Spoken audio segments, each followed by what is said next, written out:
Hi guys, welcome back to my channel. कैसे हैं आप लोग? आई होप सो आप लोग अपने अपने घरों में व्यस्त होंगे, मस्त होंगे और स्वस्थ होंगे। मैं भी अच्छी हूँ। तो आज का वीडियो है वट सावित्री पूजा के अकॉर्डिंग। तो जैसा कि आप लोग जानते हैं कि अब वट सावित्री पूजा अगले महीने, मतलब आज तो 31 हो ही गई, तो अगले महीने आने वाला है। तो इस बार का वट सावित्री पूजा 9 को है या 10 को है, ये सब मैं आपको इस वीडियो में कवर करूँगी कि कैसे है। और लॉकडाउन में आप लोग वट सावित्री पूजा कैसे करें, उसके लिए भी मैं मतलब आपको बताऊंगी कि हमने क्या प्रिपरेशन की है लॉकडाउन में वट सावित्री पूजा की। तो वो मैं आपके साथ शेयर करती हूँ। तो चलते हैं आगे वीडियो में, आप लोग देखिए। सबसे पहले वट सावित्री पूजा होती है हस्बैंड के लिए, हस्बैंड की लंबी उम्र के लिए। तो वट सावित्री पूजा, जैसे कि इसके नाम में ही वट मतलब बरगद का पेड़, तो ये पूजा जो है वो बरगद के पेड़ पे ही होती है। तो और ये इसकी कथा जो है वो है सत्यवान और सावित्री की, जो कि हस्बैंड वाइफ थे दोनों। तो सावित्री ने यमराज से अपने पति के प्राण वापस लेके आई थी। तो ये सब सारा कुछ है इसी कथा में। तो जैसे कि सावित्री ने अपने पति के प्राण यमराज से वापस ले आए थे, तो ऐसे ही सारी जो लेडीज़ हैं उनके हस्बैंड की उम्र लंबी हो, इसलिए ये व्रत किया जाता है। वैसे तो बहुत सारे जगह ये व्रत 3 दिन का भी होता है, लेकिन हमारे मतलब हम लोग जैसे कि बिहार में और यूपी में भी 1 दिन का ही होता है। तो जिस दिन अमावस्या होती है उस दिन ये मतलब जो पूजा होती है वो करते हैं। बहुत लोग इस दिन निर्जला व्रत भी करते हैं और बहुत लोग फलाहारी भी करते हैं। तो सबसे पहली बात ये है कि अब आप लॉकडाउन है तो आप लोग कैसे करोगे पूजा। तो पूजा के लिए है, पिछले साल भी लॉकडाउन था, तो पिछले साल से ही ये हो चुका है हमारा, वो परमानेंट अब हो गया है। लॉकडाउन रहे ना रहे, अब वैसे ही पूजा करनी है हमें। तो एक तो दूसरी बात है कि देखिए, सबसे पहले तो हर जगह आपको बरगद का पेड़ नहीं मिलता है।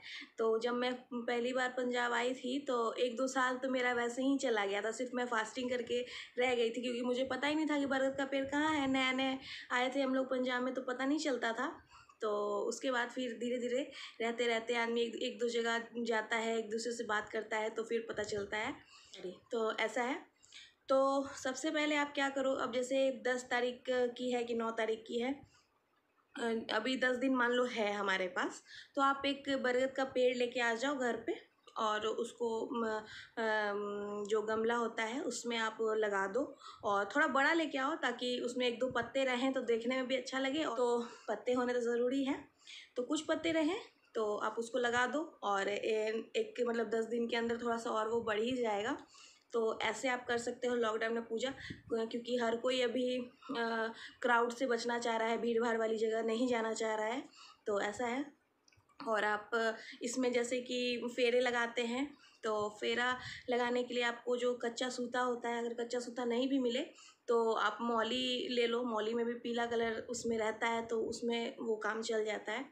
तो उससे आप मतलब जो भी ऑड नंबर होते हैं ना, जैसे कि 7 फेरे ले लो, 9 फेरे ले लो, 11 फेरे ले लो, ऐसे ऐसे तो 108 का पहले की लेडीज़ लोग 108 फेरा लगाती थी। आज भी बहुत कोई लगाते हैं, लेकिन अब मतलब जनरली जल्दी में एक तो गर्मी रहती है, ऊपर से फास्ट रहता है, तो उतना नहीं हो पाता। 21 फेरे लगा लो, 11 फेरे लगा लो, ऐसा। और इसमें क्या कहते हैं, इसका फल, जो भी इसमें आप फल यूज़ करोगे वो बस ऋतु फल होता है। जैसे कि इस समय जो आपके पास फल अवेलेबल हो, खरबूजा हो गया, तरबूज हो गए, आम वगैरह, ये सब ऋतु के जो भी फल हैं वो आप यूज़ कर सकते हो इसमें। और हाँ, ये कोई ज़रूरी नहीं है कि अब आप वट सावित्री पूजा कर रहे हो तो आपको नए कपड़े ही पहनने हैं। वैसे तो मैंने ले लिया है, लेकिन अगर जहाँ जहाँ लॉकडाउन है वहाँ आप शॉपिंग नहीं कर सक रहे हो तो आप क्या कर सकते हो, तो बस आप अपनी शादी का जोड़ा पहन लो, या फिर कोई भी साड़ी हो जो बिल्कुल साफ़ सुथरी हो, मतलब धुली हुई हो, वो आप यूज़ कर सकते हो। कपड़ा जो भी, सूट साड़ी जो भी हो आप यूज़ कर सकते हो। ऐसा कोई कहीं लिखा हुआ नहीं कि बिल्कुल नया ही होना चाहिए, तो ऐसा है। तो आप वो यूज़ कर सकते हो। सॉरी, मैं इधर देख रही थी कि लाइट चली गई है। तो आप वैसे भी आप यूज़ कर सकते हो, कोई ज़रूरी नहीं है नया कपड़ा पहनने का। और सुबह में आप उठ के फ्रेश होके नहा के और शुद्धता से पूजा पाठ कर लो। और मैं करती हूँ फलाहारी, मतलब कि नमक नहीं खाती, फल खाती हूँ, खीर बना लेती हूँ और पूड़ी बना लेती हूँ, वो मैं खाती हूँ पूजा करने के बाद। और पूजा जितनी जल्दी हो जाए सुबह वो ज़्यादा बेटर है, क्योंकि एक तो गर्मी भी बहुत है और ज़्यादा देर तक भूखा भी नहीं रहा जाता मुझसे तो ऐसा है। तो पूजा पाठ करने के बाद आप खा लो कुछ भी, मतलब नमक नहीं खाना, फल खा लो, पूड़ी खीर कुछ भी बना हुआ है वो खा लो। तो ऐसा है। अब चलते हैं मेन टॉपिक पे कि वट सावित्री पूजा 9 को है या 10 को है। तो बहुत सारे कैलेंडर में आपको दिखेगा ये 9 तारीख का भी और 10 तारीख का भी। तो इस चीज़ के लिए कन्फ्यूज़न हो रहा था, मुझे भी हुआ। तो फिर मैंने अपने जो पंडित जी हैं उनसे पूछा फ़ोन करके, तो उन्होंने बताया कि 9 तारीख के दोपहर के 1:52 से ऐसे समथिंग अमावस्या स्टार्ट हो रही है और 10 तारीख की शाम तक 4:00 तक अमावस्या है। तो 9 तारीख का तो कोई सवाल ही नहीं उठता, क्योंकि दोपहर 12 बजे से, मतलब 1 बजे से स्टार्ट हो रही है अमावस्या, तो दोपहर में तो कोई पूजा करता नहीं है। तो हम 10 तारीख को पूजा करेंगे। तो 10 तारीख की पूजा आप कर सकते हो, क्योंकि वो सुबह से शाम तक है, तो पूरा दिन आपको मिल रहा है। तो ऐसा नहीं है कि शाम में ख़त्म हो रहा है, मतलब शाम में 4:00 पे ख़त्म हो रहा है तो आप अपना व्रत खोल दोगे, ऐसा नहीं है। हिंदू धर्म में जब तक अगला दिन नहीं होता, किसी भी व्रत का पारण जिसको कहते हैं वो नहीं होता, तो आप अगले दिन मतलब 11 तारीख को अपना व्रत खोलोगे सुबह सुबह वैसे ही पूजा करके, और उसके बाद आप अपना पारण करोगे। तो ये कन्फ्यूज़न बहुत लोगों के साथ थी, मेरे साथ भी थी, तो मैंने क्लियर किया है। आप जो भी मेरे व्यूवर्स हैं, अगर वो मुझे देखते हैं, उनको अगर ये कन्फ्यूज़न होगी तो उनके लिए ये वीडियो मैंने बनाया है कि वट सावित्री पूजा 10 तारीख की आप लोग करो। और इसमें आप पंखे का भी इस्तेमाल होता है, जैसे कि जो ताड़ का जो होता है ना, पंखा बनता है ताड़ का, वो मैं आपको दिखाऊंगी। अगर यहाँ भी बहुत रेयर मिलता है, कभी मिलता है तो कभी नहीं मिलता, तो ऐसा है। तो वो ऐसे तो बिहार में तो नॉर्मली आराम से मिल जाता था, लेकिन यहाँ थोड़ा दिक्कत हो जाता है। लेकिन जब भी मैं अभी कर रही हूँ, जब से, तो मेन है ना कि अब आदमी रहने लगता है, तो यहाँ के भी लोग भी पूछते हैं कि किस चीज़ की पूजा है, तो उस अकॉर्डिंग वो भी कुछ कुछ सामान ला के रखने लगते हैं। तो ऐसा है। तो अब तो मिल जाता है, तो इस बार देखते हैं लॉकडाउन के चक्कर में वो मिलता है कि नहीं। तो ये पंखा होना तो ज़रूरी है इस पर्व में, तो पंखे के साथ ही पूजा करते हैं, जिससे जो बड़गद हैं उनको भी पंखा, मतलब ऐसे ऐसे होका जाता है। ताड़ के भी पंखे होते हैं और एक खजूर का होता है, उसका भी पंखा बनता है, तो वो पंखे भी आप ला सकते हो।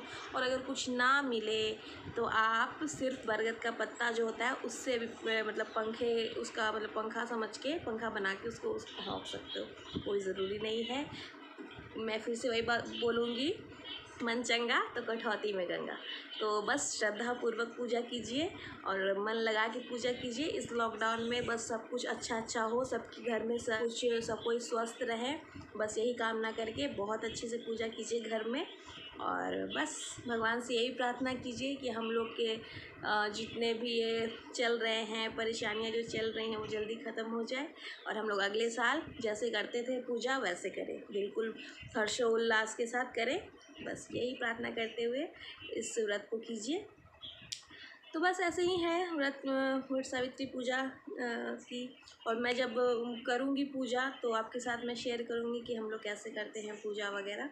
और कथा तो मैं उतनी लंबी आपको नहीं सुना सकती, तो थोड़ा बहुत मैं जिस दिन पूजा होगी उस दिन का थोड़ा छोटा मोटा मैं क्लिप इसमें ऐड कर दूँगी कथा का, तो आप लोग देखिएगा, सुनिएगा।